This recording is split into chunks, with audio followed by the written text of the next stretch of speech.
Hey, everybody, welcome to today's episode. We're going to be talking about real time fact checking in the sales process using AI. So, Andy, before we dive into that, did you want to just kind of bring everybody up to speed? Some of the stuff we've been talking about, this new world of the AI buyer.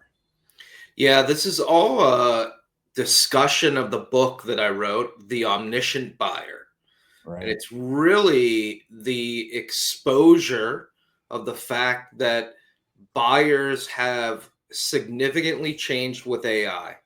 They are not what they used to be, which is limited in knowledge, having to do a lot of research on their own, spend a lot of time to understand topics that now with AI, any buyer looking to go purchase, whether it's service or product, whatever it might be, that they now have this massive hive mind at their fingertips that can give them answers to anything in seconds.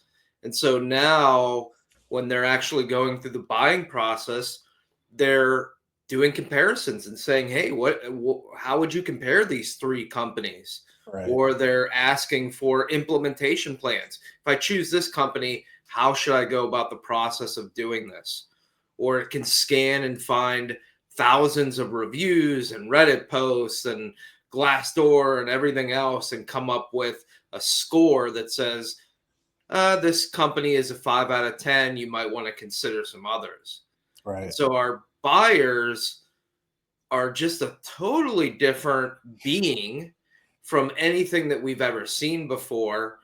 And that's really what this is all about, is trying to explore this concept for marketers and sales folks on how they need to adapt to this entirely new world of buyers and buyer psychology and buyer journeys. Right. And I would add to that, if you're hearing some of the stuff we're explaining and you're thinking, oh, well, my buyers aren't there yet, it's coming. Like, if they're not there yet, it is most definitely coming, and probably a lot sooner than you think.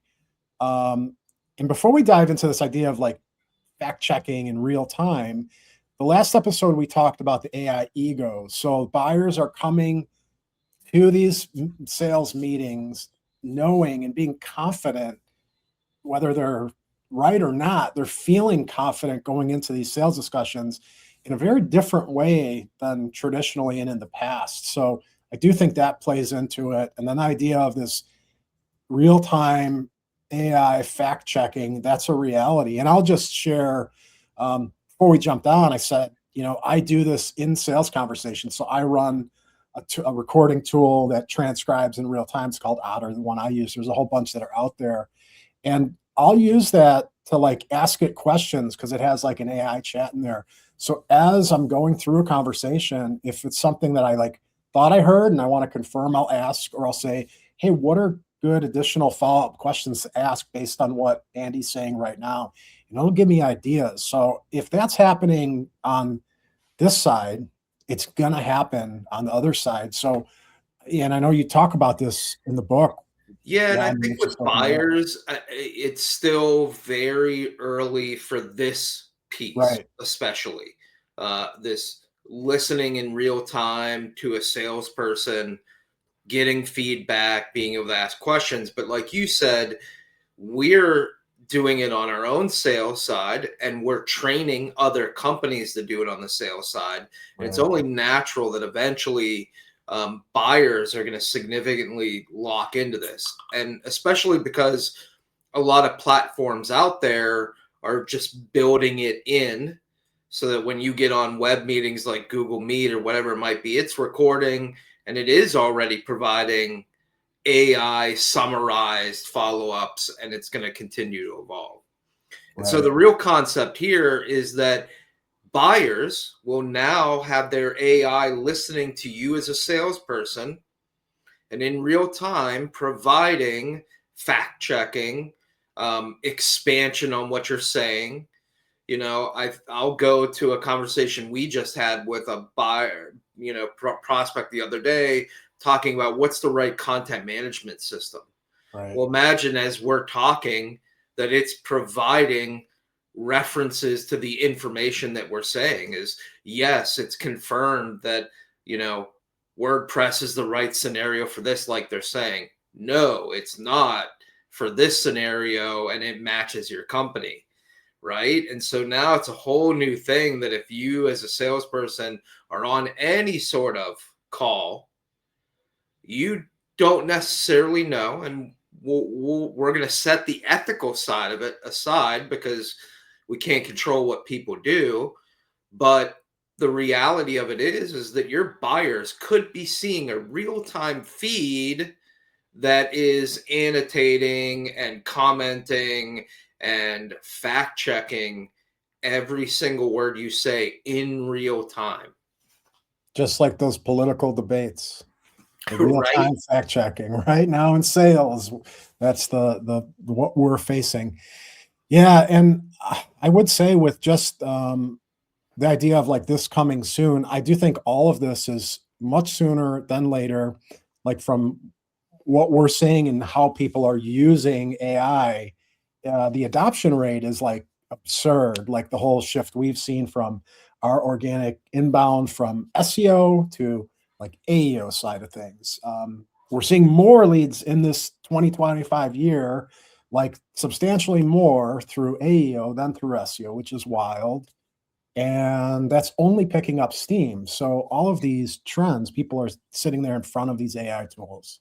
Yeah, and I like to push for folks to understand it through a very simple mechanism, which is buyer psychology, human psychology, is that we go towards the things that are the least painful, the most beneficial or pleasurable, and the old ways, search to find links and then have to go do a bunch of work on your own, or taking notes and having to go back and reread those notes, or taking notes and then having to do your own research and evaluation and put something in a spreadsheet and compare it.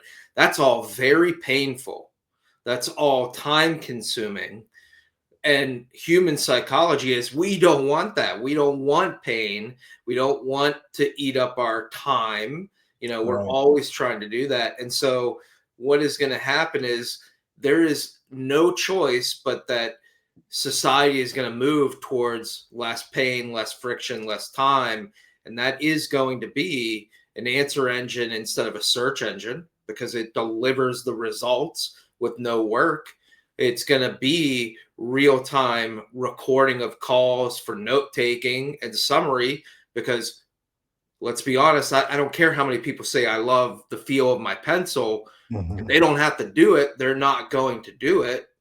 And then same thing with the follow up of no, the time to take these ideas that I just got off this call and validate them and research them or even think about them. That's painful. I don't want to do that anymore. And so I think, when it comes down to human psychology, my viewpoint is it's inevitable. And anybody that denies that it's inevitable doesn't understand humans. Right. And to the point that we talk a lot about the importance of building trust in this age of AI, people tend to be very skeptical of sales process and salespeople in general. So, what better a way than to go in armed, saying, "Okay, I have this incredible intelligence to come in and like, so they're not just taking me for all I got. I can go in there and in real time validate claims and kind of hear what's being said and making sure that everything is accurate. So I do think that it's going to become a much more standard practice in a short period of time. But it's such a game changer. What else would you say are things that what can salespeople do to prepare, and then also to kind of build trust? How do you adapt to this new way of selling? I mean, one of the first things that we've talked about in adapting is that salespeople need to be aware of what the AI engines are saying. Right. And we've talked about this auditing, but if you're a salesperson and you've got your head in the sand, hoping that, AI is not being used by your buyers, or you don't think it's that great of a trend. That's a mistake. And I would suggest that you go in and start prompting to figure out, what are these engines saying about your industry, about, your competitors, your solution set, your company.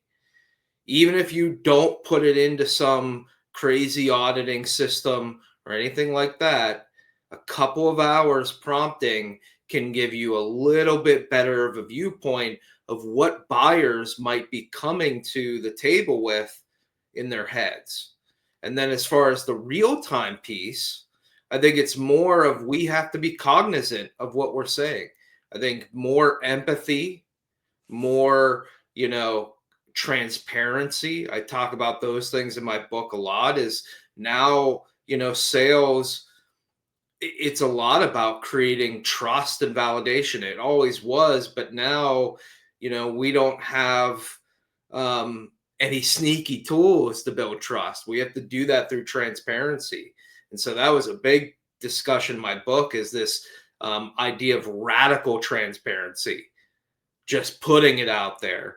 One example in my book that I use is, there may be a review out there about your project or company that's negative. Don't hide it, own it, and figure out, like, okay, well, there was this, but here's the scenario. I'm on a call with you and I say, oh, you might see some reviews that say, this solution didn't work here. Well, here's the scenario, is that what that typically was is that the team on the other side couldn't do X, whatever it is, right? And that idea of radical transparency, instead of trying to hide it, or if someone brings it up, instantly getting defensive, you get radically transparent, you put it out there and say, here are the potential issues. Here's what you need to be thinking about. And to me today, if you have that real-time engine that is analyzing your call, that engine's going to eat that up. They're going to say, yep, I've seen that review, and what they're saying makes a ton of sense, that, that was the reason the issue is, and you shouldn't have a problem with it. Right. Right. So, Yeah. No, that's a really smart approach. Good stuff. This is all such new territory, and there's so much to consider. So hopefully this is eye-opening, but you guys have some walk away, things you can walk away with to apply here. And to the point of understanding kind of what the AI engines are saying, on our next episode, we're going to dive into that in a little bit more depth, and pattern consistency and all that kind of stuff. So thank you everyone for tuning in, and we will see you next time. thanks everybody.